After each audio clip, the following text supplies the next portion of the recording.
बिटिआरनि गाहाय मावफुं सोद्रोमा प्रमद बर' सार बिथांनि दैदेननायाव आरो दरं गाजुलि ब्लक इउपिपिएलनि अर्गेनाइजिंआव दिनैहाय बेवहाय 800 सुबुंफ्रा इउपिपिएलनि इउपिपिएल राजखान्थि हान्जाखौ मोजां मोननानै प्रमद बर'नि आदर्शखौ मोजां मोननानै दिनै इउपिपिएल हान्जायाव जइन जादों।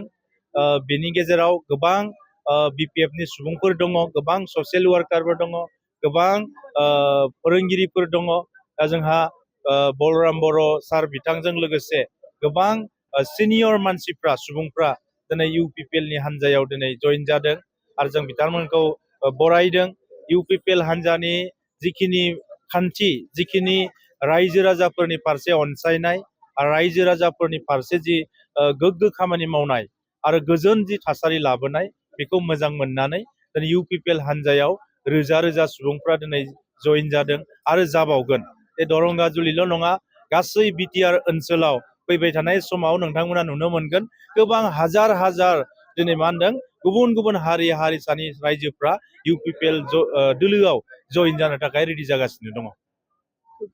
बिपिएफनि जे बारग' गाहाय मावफुं सोद्रोमा सम्पा बरग'यारि बिथाङा बिजेपिआव बावैसो उनाव थांगोन होननायखौ खोनानो मोनदों। नैबे समाव नोंथांनिफ्राय मा जानो? खोनानो मोनदों, जोंबो नुदों, नोंथांमोननि निउसनि गेजेरजों नुबाय थादों। जिहेथु बेबो सासे सुबुं, बेहाबो राजखान्थियारि माखासे निजा स्ट्रेटेजि थागोन, निस्सय थांनोबो हागौ, बे बिथांनि बाथ्रा, जोंहा बेजों जेबो लोब्बा गैया। 2025 मायथाइयाव जोंनि जि बिटिआरआव इउपिपिएलआ 100% एबसुलुट मेजरिटि लानानै सरकार दागोन, बेयो 100%। दा बेनिखायनो सोर मायाव थाङो, सोर बबे राजखान्थि हान्जायाव थाङो, बे बिसोरनि निजा बाथ्रा। खिन्थु 2025 मायथाइयाव इउपिपिएलआ सरकार दागोन, बे जोंनिया फाइनाल। बिपिएफ हान्जाया होमबा गोमालांनायनि चान्स दङ? बिपिएफ हान्जाया थांनाय बोसोरब्रै माने जोंनि सरकार दानायनि उननिफ्राय बिपिएफनि बारग' गाहाय मावफुं सोद्रोमाया दानफ्रोमबो सरकार सिफायो। दिनै हाया, गाबोन सिफायगोन, समफोर सिफायगोन, माने सरकार सिफायनो होननानै दिनै मोनसेबो इलेक्सनखौ बिथांमोना देरहानो हायाखै।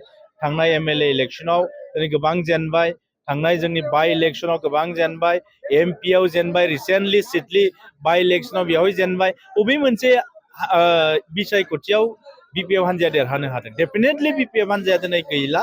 बेखायनो जानो हागौ खाम्फा बरग'यारिया बिजेपिआव थांनायनि थाखाय बिथाङा सिगांदों। माने हान्जाया माबा मोनसे थानायबाथ' थागौमोन, दिनै हान्जायानो जेबो गैला, बिपिएफ होननाय आरो बिटिआरआव थानाय नंला। दा बेखायनो बिपिएफनि माखासे सुबुंफ्रा, जायफोरा हान्जानि बिबानगिरिफोर दङ, थाबैनो इउपिपिएलआव हाबनो थाखाय आङो खावलायबाय।